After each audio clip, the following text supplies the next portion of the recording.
Steam curled from the paper cup as Officer Daniels sneered, tipping it ever so slightly.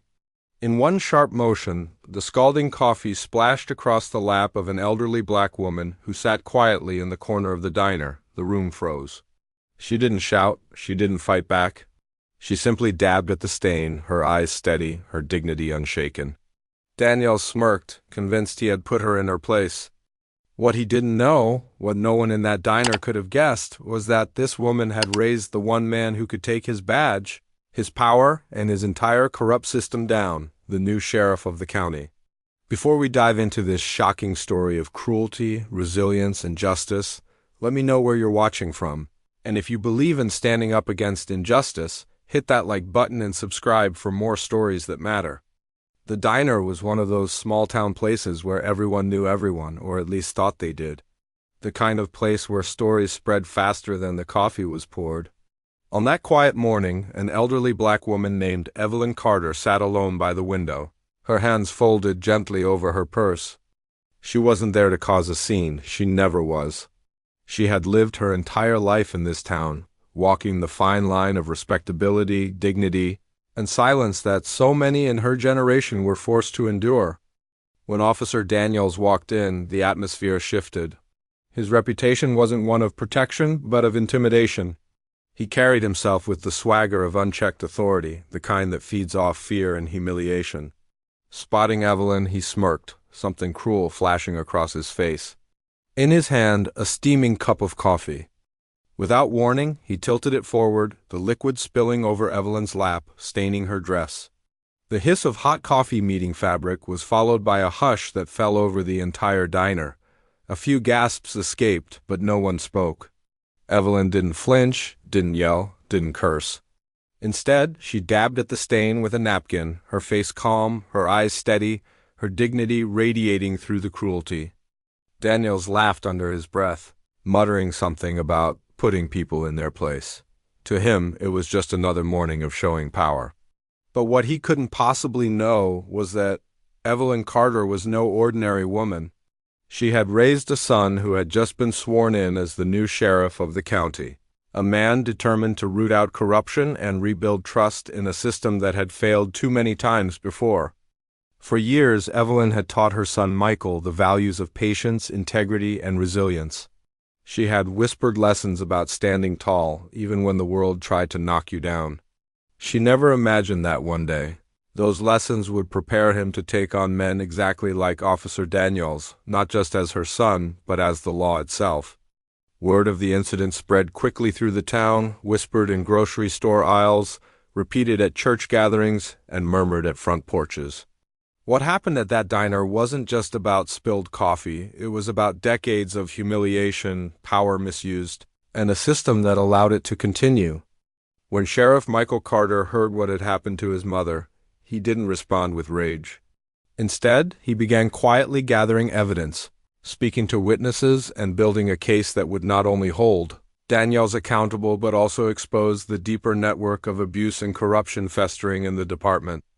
Evelyn's silence in that diner wasn't weakness, it was the calm before a storm that would shake the entire town. A storm born not of revenge, but of justice, truth, and the determination of a son who refused to let his mother or his community be disrespected any longer. The days after the diner incident revealed more than Evelyn could have imagined. At first, it seemed like just another act of casual cruelty, the kind of humiliation black residents had quietly endured for generations. But this time was different. People had seen it. People had whispered it. And most importantly, Evelyn's son, Sheriff Michael Carter, refused to let it slide into silence. Michael spent years working outside their small town before returning as sheriff. He understood how institutions protected themselves, how corruption thrived under the cloak of silence, and how power resisted accountability. But he also understood something Officer Daniels had never considered. He was no longer a young man standing alone against injustice. He was the sheriff now, with the authority to act. Michael started with the diner. Quietly, he returned to the booth where his mother had sat, reviewing camera footage from that morning. The evidence was clear. Daniels had intentionally dumped scalding coffee onto Evelyn and mocked her for it. But as Michael dug deeper, he realized the incident was only the surface of a much larger problem. Reports began surfacing of Daniels targeting other black residents. Unlawful searches, false tickets, threats whispered late at night. Complaints had been filed, but they had been buried by superiors who shared his mindset or feared his connections. Evelyn urged her son to be careful. She knew what it meant to confront entrenched power. But Michael couldn't stand idle, not after seeing his mother humiliated in front of the entire town. "If I let this slide," he told himself, "I'm no better than the system I promised to change." When Michael summoned Daniels for questioning, the officer smirked, just as he had in the diner. He denied everything, brushed off witnesses as liars, and even suggested Evelyn had staged the incident for attention. It wasn't just arrogance. It was the confidence of a man who believed the system would always protect him.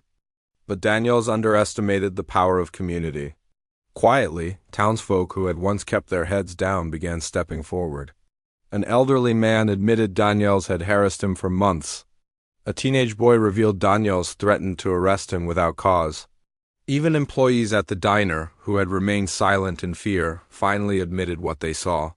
Piece by piece, Michael assembled a picture of a man who represented not just one bad officer, but an entire culture of abuse and prejudice.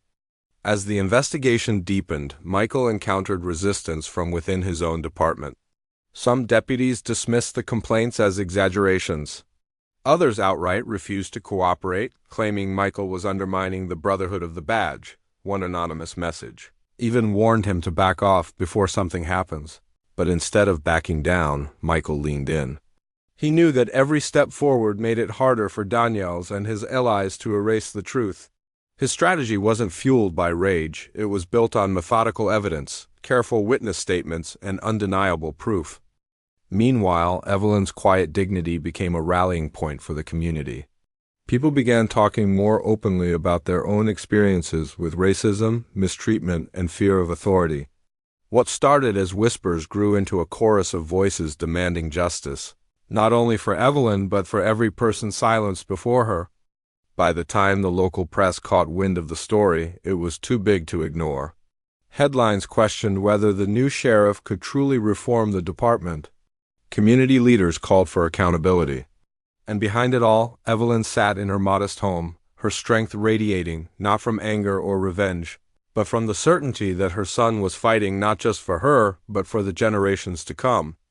The town was no longer quiet. The rising pressure threatened to boil over.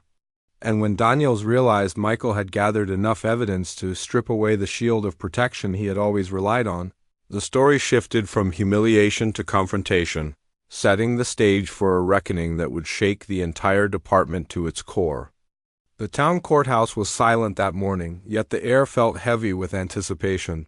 For the first time in decades, a police officer was being publicly questioned under oath in front of the very people he had long intimidated. Officer Daniels walked in with the same smug expression he had worn in the diner, confident that his badge would shield him once again. But this time, Sheriff Michael Carter was waiting, with evidence, witnesses, and the unshakable resolve of a son seeking justice for his mother. The testimony began with the diner staff, voices trembling but steady enough to recount exactly what happened that morning. The surveillance footage was then played for the court, Daniels leaning over Evelyn, the deliberate flick of his wrist, the steaming coffee cascading down her blouse. Gasps filled the room. Daniels' smirk faltered for the first time. But Michael wasn't finished.